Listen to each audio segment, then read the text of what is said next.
ऐसा फिक्स कर लेना अपने आप में कि मैं कल अपने आप को देखूंगा या देखूंगी।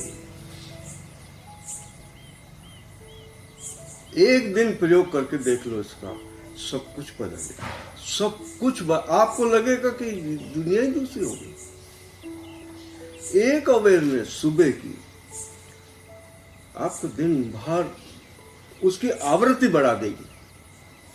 मतलब बेहोशी तो कंटिन्यू, क्योंकि होश टिकता नहीं है, तो बेहोशी तो आएगी, लेकिन आपको लगेगा कि दिन भर कहीं ना कहीं मेरे अंदर भले कितना भी बाहर मैं हेक्टिक रहा हूँ, उतावला रहा हूँ, तेज काम किया हो, दौड़ भाग की हो, लेकिन अगर आपको सुबह होश आ गया है तो आपको ये लगेगा कोई ना कोई चीज मेरे अंदर स्थिर थी।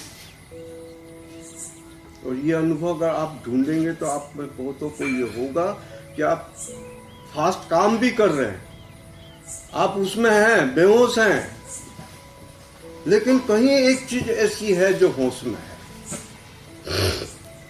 इसका अनुभव होना शुरू हो जाता है। उसके बाद वही एक चीज है जो बराबर कंटिन्यू, मेरे को मालूम नहीं, मैं तो उस काम में खोया हूँ, उस विचार में खोया हूँ, लेकिन कोई एक चीज है जो अवेयर रहती है, और वही क्रिस्टलाइजेशन है जो अपने आप रहती है भीतर।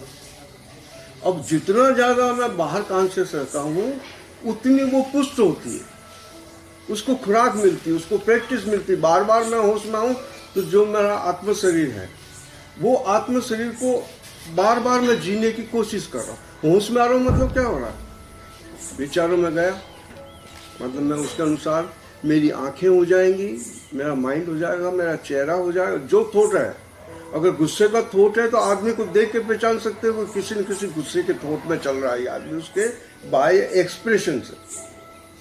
और कोई बहुत हंसी मजाक से आया है तो आप देखेंगे उसे कि वो सीट पर बैठ गया, उसके बाद भी खिलखिला रहा, अंदर से कहीं खिलखिलाहट है इस व्यक्ति का।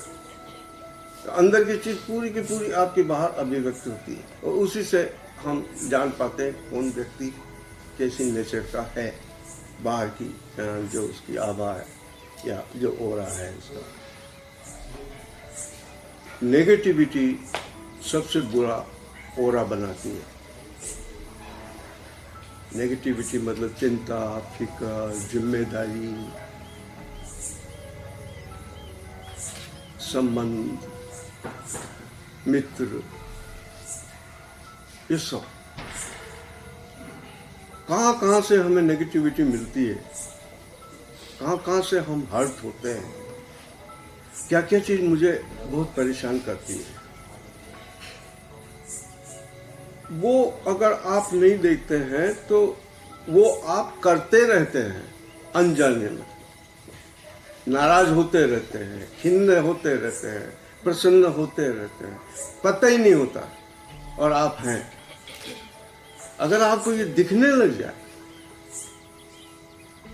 कि मैं कब कब उदास होता हूँ, कब कब खिन्न होता हूँ, कब कब मेरा मूड चेंज होता है, कब मैं प्रसन्न होता हूँ, कौन सी चीज मुझे बहुत अपील करती है, आज दिन भर में क्या ऐसी चीज देखी जिससे मैं बहुत खुश हुआ, ऐसी हजारों बातें अपने बारे में, अपने भीतर। यानी जितना होश बढ़ेगा आप उतने ही अपने अंतर जगत को देखने में सक्षम होते चले जाएंगे, और हमारा अंतर जगत ही समस्त अंतर जगत है। यही हमारा अंतर जगत। अगर आपने आपने अपने आप को, अपने अंतर जगत को जान लिया, आपने पूरे अस्तित्व को जान लिया। कुछ भी जानने को शेष नहीं रहता, कुछ भी जानने को शेष नहीं रहता मतलब कोई प्रश्न ही नहीं होता, कुछ जानने की जिज्ञासा ही नहीं रहती, कुछ जानना शेष ही नहीं रहता। अरे वो प्रश्न की जड़ ही नहीं रहती। हाँ, वो प्रश्न मतलब प्रश्नात्मक पर्सनैलिटी नहीं रहती, वो बीइंग नहीं रहती, वो प्रश्न करने वाली बीइंग नहीं रहती, फिर वो एट ईज है, वो अपने में है वो, और हम अपने में ही एट ईज है। बाकी सब जगह हमारी ईज बिगड़ी हुई है, बाकी सब जगह जब हम होश में हैं तब हम एट ईज हैं।